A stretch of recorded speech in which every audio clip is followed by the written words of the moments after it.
కేరళం విజయంలో మన సీఎం రేవంత్ రెడ్డి గారి యొక్క వ్యూహాలు కేరళ యూడీఎఫ్ ప్రభుత్వం ఏర్పడడంలో చాలా క్రియాశీలకంగా ఉన్నది.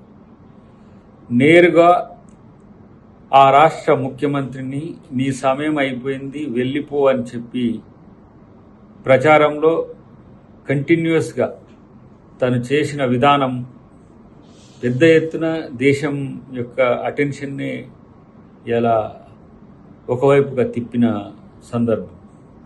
తర్వాత అక్కడ జరుగుతున్న అభివృద్ధిని ఉన్నదానికంటే ఎక్కువ చూపించిన విజయాన్ని ప్రశ్నించడం, తనకు లేఖ రాయడం, మా దగ్గర అభివృద్ధిని చూడమని చెప్పి ఉచిత బస్సు నుంచి మొదలు పెడితే రైతు రుణమాఫీ లాంటి కాంగ్రెస్ ప్రభుత్వం సన్న బియ్యం ఎట్లా ఇస్తుందని చెప్పి అక్కడ రాష్ట్ర ముఖ్యమంత్రికి లేఖ రాయడమే కాకుండా ప్రచారంలో తెలంగాణ నుంచి వెళ్ళిన ప్రతి నాయకుడు ఆ విషయాలన్నీ కూడా క్షేత్రంలో చెప్పడం, అన్నిటికంటే ముఖ్యంగా బీజేపీకి ఏ విధంగా అక్కడ సిపిఎం నాయకులు మద్దతు పలికిన అంశం నేరుగా చెప్పడం జరిగింది. ముఖ్యమంత్రి గారు రేవంత్ రెడ్డి గారు కమ్యూనిస్టులకు మీన్స్ సిపిఎంకు ఓటేస్తే బీజేపీకి ఓటేసినట్లే అని చెప్పి ఖరాఖండిగా చెప్పిన ముఖ్యమంత్రి తీరు కేరళ ప్రజలు ఏంటంటే విద్యావంతులు, వివేకవంతులు, అన్నిటికంటే విచక్షణతో ఓటు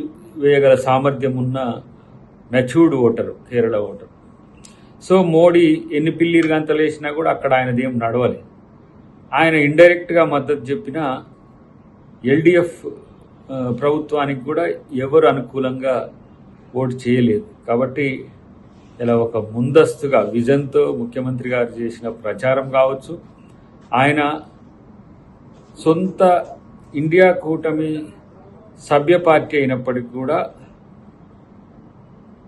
ప్రత్యర్థిని గుర్తించి తమ విజయం ఎంత అవసరమో కేరళ ప్రజలకు, అంటే యూడీఎఫ్ విజయం ఎంత అవసరమో కేరళ ప్రజలకు చెప్పిన తీరు ఆకట్టుకున్నట్టుగా మనం ఈ విజయంతో మనం భావించాల్సి వస్తుంది.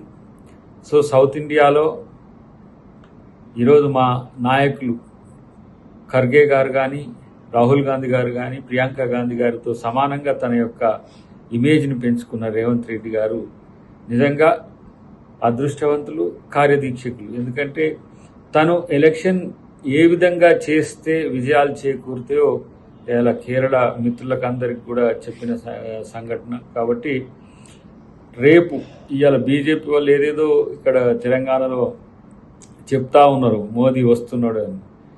మోదీ ఒక్కడొచ్చినా, మోదీతో కలిసి కేసీఆర్ వచ్చినా, ఎవరు వచ్చినా రేవంత్ రెడ్డి గారు ఏ విధంగా వాళ్ళను రాజకీయ క్షేత్రంలో ఎదుర్కొని మట్టి గర్పించగలడో ఈ సంఘటన మనకు అర్థమైంది. కాబట్టి కేరళంలో మన ముఖ్యమంత్రి గారి పాత్ర, రేవంత్ రెడ్డి గారి పాత్ర ఉండడం అందరికీ గర్వకారణం.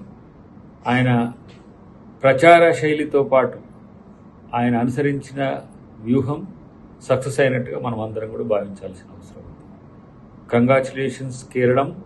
మళ్ళొక్కసారి దేశం మొత్తానికి తన యొక్క ప్రతిభను చూపించిన రేవంత్ రెడ్డి గారికి కూడా ప్రత్యేక కృతజ్ఞతలు, అభినందనలు.